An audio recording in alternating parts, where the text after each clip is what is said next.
नमस्कार, मैं हूं निहाली आपके साथ और आप देख रहे हैं राष्ट्रीय तक न्यूज। चलिए नजर डालते हैं आज की खबर की ओर। कांग्रेस के प्रदेश अध्यक्ष हरवंदन सबकाल ने भाजपा, देवेंद्र फडणवीस और नरेंद्र मोदी की कड़ी आलोचना की है। सबकाल ने कहा, जब से मोदी और फडणवीस सत्ता में आए, सत्ता का केंद्रीकरण शुरू हो गया। फडणवीस सत्ता अपनी जेब में रखना चाहते हैं। उनका मानना है कि सारी शक्ति एक ही व्यक्ति के पास होनी चाहिए। उन्होंने आरोप लगाया कि 2022 से स्थानीय निकाय चुनाव न कराने के पीछे फडणवीस की ही साजिश है। उन्होंने कहा, केंद्रीकृत राजनीति इसके लिए जिम्मेदार है और फडणवीस ही चुनाव रोकने की योजना बना रहे। हालांकि कल सुप्रीम कोर्ट का फैसला फडणवीस के मुंह पर तमाचा है। सबकाल ने महाराष्ट्र में विज्ञापन युद्ध को लेकर एकनाथ शिंदे और भाजपा की आलोचना की। उन्होंने कहा, देवेंद्र फडणवीस ने मोहित काम्बोज के जरिए शिवाजी महाराज की प्रणाम करते हुए तस्वीर विज्ञापन के तौर पर प्रकाशित कराई थी। हालांकि इस विज्ञापन का अनुचित जगह पर रखकर उनकी छवि खराब की गई। जवाब में एकनाथ शिंदे ने नरेंद्र मोदी का विज्ञापन प्रकाशित कराया। ये सरकार की अंदरूनी कलह को दर्शाता है। सबकाल ने प्रधानमंत्री नरेंद्र मोदी के जन्मदिन पर भी सवालिया निशाना लगाया। उन्होंने कहा, मोदी ने नाले की गैस से चाय बनाने का आविष्कार किया, डिजिटल कैमरे आने से पहले तस्वीरें ली, रेलवे शुरू होने से पहले चाय बेची। कई चमत्कार उनके नाम पर किए गए, लेकिन सभी के खाते में 15 लाख रुपए हर साल, 2 करोड़ नौकरियां और किसान कर्ज माफी जैसे वादे अभी तक पूरे नहीं हुए। उन्होंने आगे कहा, नेतृत्व का सिद्धांत यही है कि जो कहा जाए वही किया जाए, लेकिन मोदी द्वारा किए गए वादों के साथ न्याय होना चाहिए। बेरोजगारी, किसानों की समस्याएं और आम जनता की उम्मीदें, इन सबका ध्यान रखा जाना चाहिए। जन्मदिन की शुभकामनाएं देते हुए जनता इन बातों के पूरा होने की उम्मीद करती है। म्हणतात की नरेंद्र मोदी यांचा वाढदिवस जो आहे काळा दिवस आहे आणि दुसरीकडे युवक काँग्रेसच्या वतीने राष्ट्रीय बेरोजगार दिवस साजरा करत आहे, कसं बघताय आपण? नालीच्या गॅसमधून चहा करणारा माणूस हा नरेंद्र मोदींनी हा एक शोध लावलेला आहे। तर दुसरीकडे डिजिटलचा आविष्कार होण्याच्या पूर्वीच ते डिजिटल कॅमेऱ्याने फोटो काढत होते। तर वडनगरचं रेल्वे स्टेशन सुरू होण्याच्याच आधी ते त्या रेल्वे स्टेशनवर त्यांच्या बालपणी चहा विकत होते। असे अनेक चमत्कार हे नरेंद्र मोदी यांच्या नावावर आहेत। पकोडे तलना भी रोजगार आहे असं म्हणण्यासारखंही त्यांचं एक ऐतिहासिक वक्तव्य आहे। तर प्रत्येक माणसाच्या खात्यात 15 कोटी रुपये टाकू, दर वर्षाला 2 कोटी रोजगार देऊ, अशा अनेक घोषणांची आठवण आज त्यांना शुभेच्छा देत असताना आम्हाला करून द्यावीशी वाटते। आणि बोले तैसा चाले, त्याची वंदावी पावले ही भारताची एक महान संस्कृती आहे। मात्र याच्या नेमकं उलटं हे नरेंद्र मोदी हे करत आहेत। आणि आज त्यांना वाढदिवसाच्या शुभेच्छांच्या अनुषंगानं त्यांच्या सगळे जे आश्वासन होते, स्वामीनाथन आयोग जो आहे तो लागू करण्याचे, शेतकऱ्यांना लागत मूल्याच्या 1.5 भाव देण्याचे, या सर्व गोष्टी त्यांनी आज वाढदिवसाच्या निमित्तानं 15 लाख खात्यात टाकण्यापासून या सर्व घोषणा ज्या आहेत त्या आज त्यांनी कराव्यात। अन्यथा आज बेरोजगारीचा प्रश्न हा सर्वात महत्त्वाचा प्रश्न झालेला आहे। शेतकरी हवाल दिला आहे आणि अशा परिस्थितीमध्ये आज वाढदिवस असताना आज या सर्व त्यांच्या ज्या केलेल्या ज्या घोषणा होत्या त्याचं पालन त्यांनी करावं ही आमची त्यांच्याकडून। महाराष्ट्र सरकारने अर्ज केला की स्थानिक स्वराज्य संस्थे निवडणूक 31 जानेवारीपर्यंत पुढे ढकलावी म्हणून, आणि सरकार न्यायालयाने सुद्धा ती मान्य कसं पाहतात? नाही, जे एकंदरीत स्थानिक स्वराज्य संस्थांच्या निवडणुकीच्या अनुषंगानं जी 73वे आणि 74वे घटनादुरुस्ती झाली होती त्याचं कारण हे होतं की सत्तेचं विकेंद्रीकरण व्हावं म्हणून पंचायत राज विधेयक आणलं गेलं। राजीव गांधींनी 89 साली त्या विधेयकाच्या अनुषंगानं राजीनामा देखील दिला आणि त्यांना श्रद्धांजली देत असताना संसदेने एकमुखाने हा ठराव पारित केला आणि सत्ता विकेंद्रीकरण झाली पाहिजे या धोरणावर 24 एप्रिल 1993ला शिक्कामोर्तब बसलं आणि त्यातून मोठ्या प्रमाणात सत्ता विकेंद्रित करण्याचं सूत्र हे स्वीकारलं गेलं।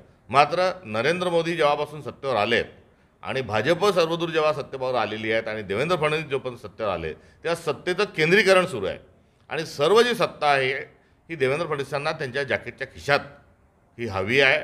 एका खिशात नागरी भागाची, दुसऱ्या खिशामध्ये जी आहे ती शहरी ग्रामीण भागाची, तर वरच्या खिशामध्ये जी आहे ही महाराष्ट्र सरकारची। अशा सगळ्या सत्ता एकाच माणसाला उपभोगायच्या आहेत करिता एका कारस्थानाचा भाग म्हणून स्थानिक स्वराज्य संस्थांच्या निवडणुका या 2022 पासून होऊ दिलेल्या नाहीत आणि याला संपूर्णतः केंद्रीकृत राजकारण हम दो हमारे दो जसं भारत सरकारचं धोरण आहे तसंच देवेंद्र फडणवीस सर्वे सर्वा याकरता ते निवडणुकी न होण्याचा घाट हा त्यांनी घातला होता.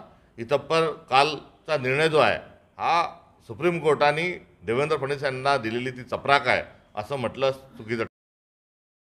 आगामी स्थानिक स्वराज्य संस्थेच्या निवडणुकीमध्ये त्या देवेंद्र फडणवीसांनी म्हटलं की पत्रकारांनी माझं म्हणणं लिहून घ्यावं, शूट करून घ्यावं आणि त्याच्या क्लिपही साठवून ठेवा.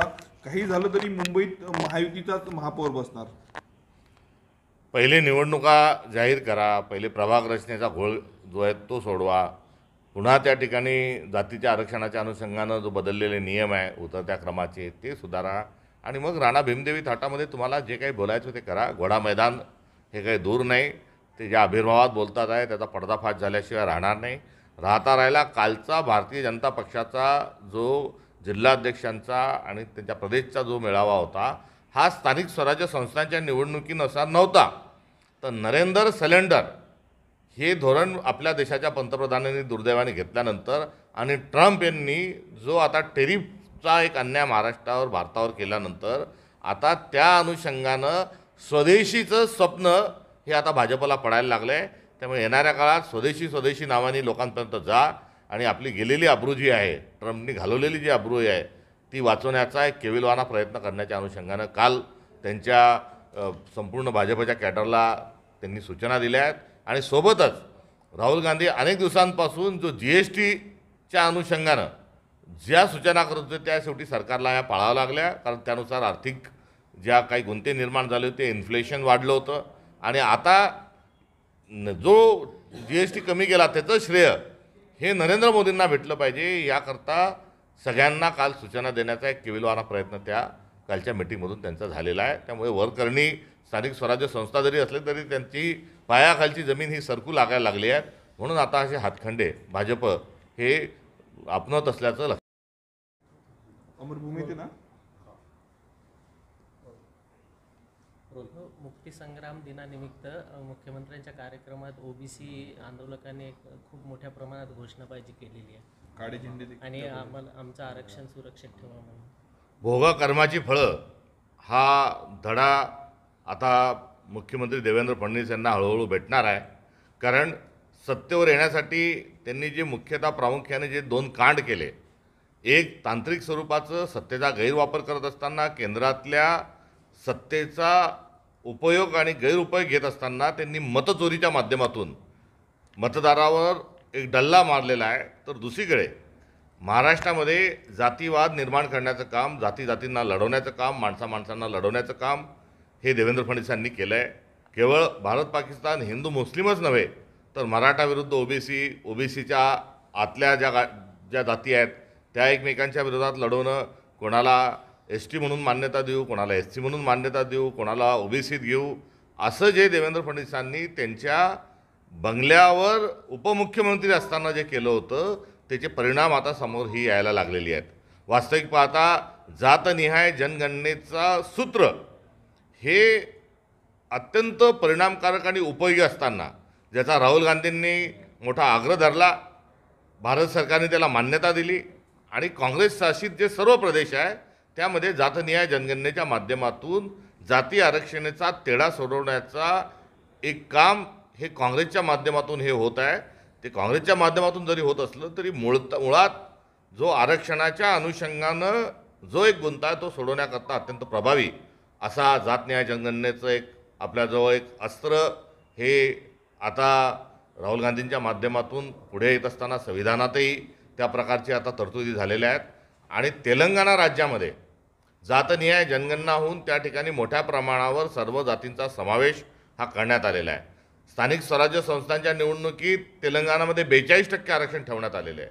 मात्र महाराष्ट्रात देवेंद्र फडणवीस जे आहेत ते 19% हे OBCचं आरक्षण आणि भटक्या जाती विमुक्तांचं मिळून एकूण 27% आरक्षणातच जो गोंधळ निर्माण करतात आहेत हा अत्यंत दुर्दैवी आहे.